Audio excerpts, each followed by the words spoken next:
안녕하세요. 6주차 수업 전도서를 잘 마무리하셨습니까? 전도서는 구약 성경 가운데서 이해하기 힘든 책 가운데 하나입니다. 한 주간 동안 전도서를 읽고 전도서를 공부하면서 전도서에 대한 이해를 조금이나마 넓혀갔기를 소망합니다. 전도서와 연관된 토론 문제는 전도서가 가르치는 삶의 태도는 무엇인가입니다.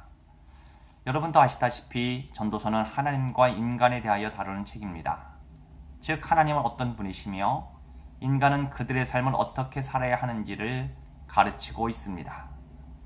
전도자는 전통적인 지혜의 원리를 따르지 않는 현실을 경험하면서 하나님과의 관계성 속에서 참다운 지혜가 무엇인지 실전적으로 제시하고 있습니다. 전도서가 말하고 있는 것은 크게 네 가지로 좀 정리해 볼 수 있습니다. 첫째, 전도자는 인간의 현실을 대담하고 솔직하게 평가하고 있다는 것입니다. 그것은 이 세상에서 하는 모든 수고가 헛되다는 말로 요약될 수 있습니다. 전도자는 헛되고 헛되며 헛되고 헛되니 모든 것이 헛되도다 1장 2절의 말씀으로 전도서를 시작합니다. 즉 모든 수고가 허무함을 말합니다. 지혜도 헛되고 즐거움도 헛되며 권세와 권력도 헛되고 재산과 물질도 헛되며 부귀영화 장수 많은 자손도 헛되다고 말합니다. 전도자는 전도서에서 헛되다 히브리 말로 헤벨이라는 용어를 38회나 반복하면서 이 세상에서 인간이 얻으려고 하는 모든 인간적인 노력들이 허무함을 강조하고 있습니다. 둘째, 전도자는 인과응보 사상의 지배를 받지 않는 현실을 직시하면서 전통적인 지혜의 한계를 인정하는 가운데 더 궁극적인 지혜로 나아가려고 노력하고 있습니다. 전도자는 인간의 모든 수고가 헛되다는 것을 강조하지만 그가 근본적으로 말하려고 하는 것은 허무주의가 아닙니다. 현실의 한계를 인정하는 것입니다. 이런 측면에서 전도서는 전통적인 지혜를 넘어서고 있습니다. 전통적인 지혜는 기본적으로 인과응보의 원리를 따르고 있습니다. 이 땅에서의 성공과 축복은 모두 인간이 하는 노력과 수고에 따라 결정됩니다. 그러나 전도자는 인생이 인과응보의 원리를 따르고 있지 않다는 것을 경험적으로 알았습니다. 8장 14절을 보면 이렇게 말합니다.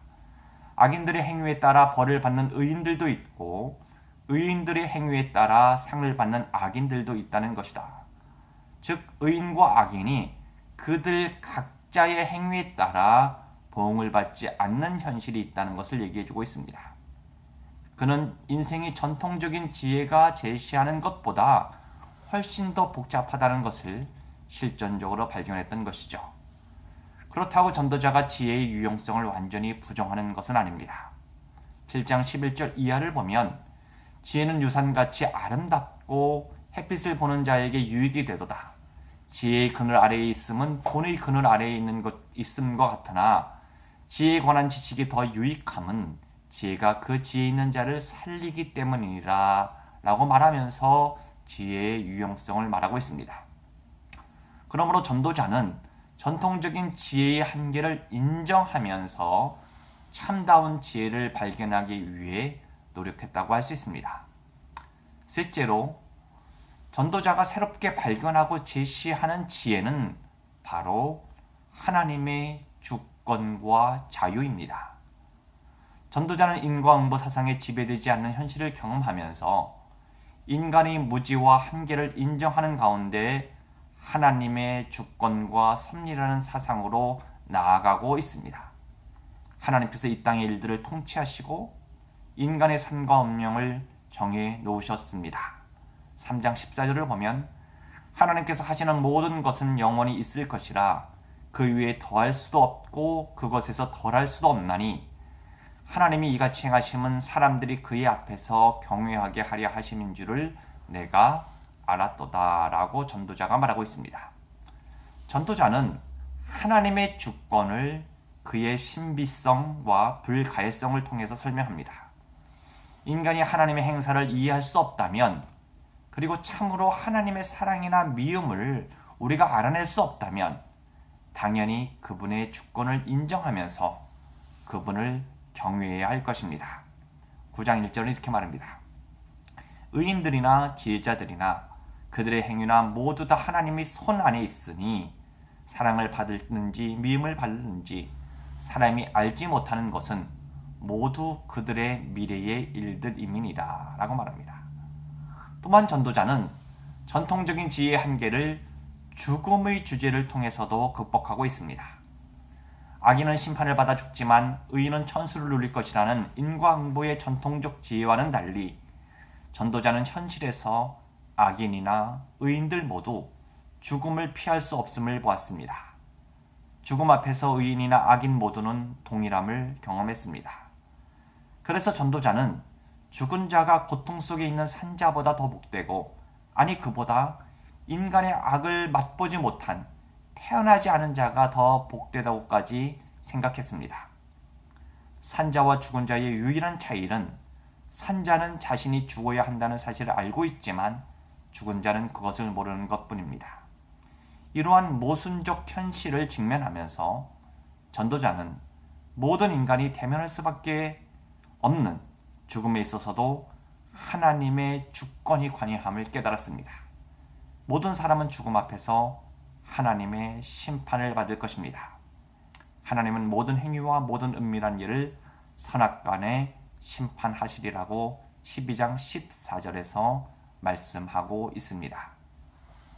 넷째로 전도자는 삶과 죽음에 있어서 하나님의 주권을 인정하는 가운데 현재 이 땅에서의 삶을 즐기는 것이 삶의 바른 태도라고 가르치고 있습니다.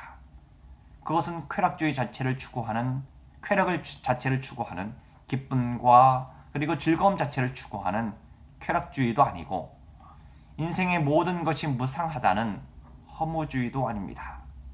자기 중심적으로 인생을 즐기라는 쾌락주의가 아니라 전도자는 인간이 즐겨야 할 삶은 하나님께서 제공하신 삶이라고 말합니다. 즉 하나님의 선물이라는 것이죠. 2장 24절 이렇게 말씀하고 있습니다.